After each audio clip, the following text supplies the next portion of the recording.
Mon deuxième super aliment, c'est les noix, qu'on connaît tous. Les noix, c'est très nutritif, c'est très sain d'en manger. Moi, je voulais juste porter une petite attention sur les noix contiennent aussi de l'acide phytique et des inhibiteurs d'enzymes. Ça, c'est des antinutriments.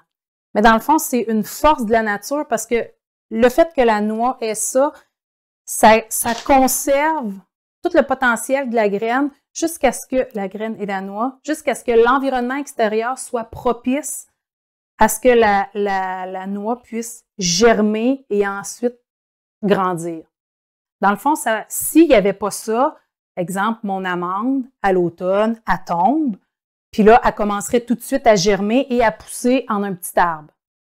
Mais ça ne serait pas nécessairement la bonne saison parce que soit ici au Québec, on tomberait en hiver, tout mourrait, ou dans une saison sèche, ou peu importe.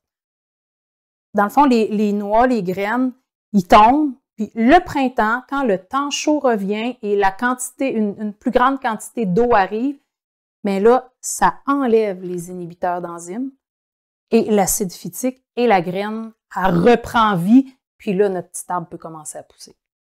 Donc, pour nous, ces antinutriments-là, dans notre corps, ce que ça fait, c'est que quand on les mange, ça peut se lier à une protéine ou à une portion du calcium, puis ça fait que ton corps ne l'assimile pas.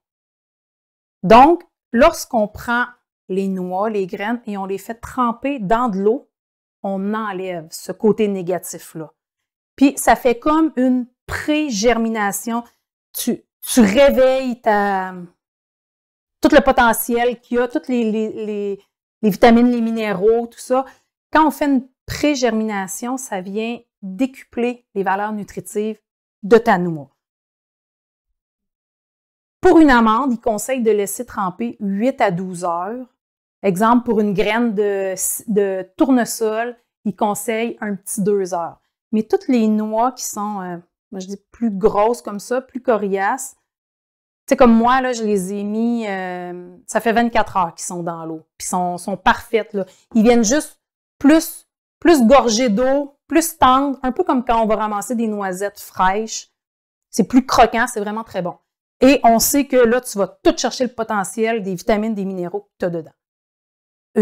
Pour une noix de Brésil, les noix de Brésil sont riches en sélénium, mais si on les consomme comme ça, tu les fais tremper un petit peu, seulement 1 à 2 noix de Brésil, tu as ta portion de sélénium que tu as besoin dans toute ta journée. Ça, c'est vraiment nutritif, c'est super.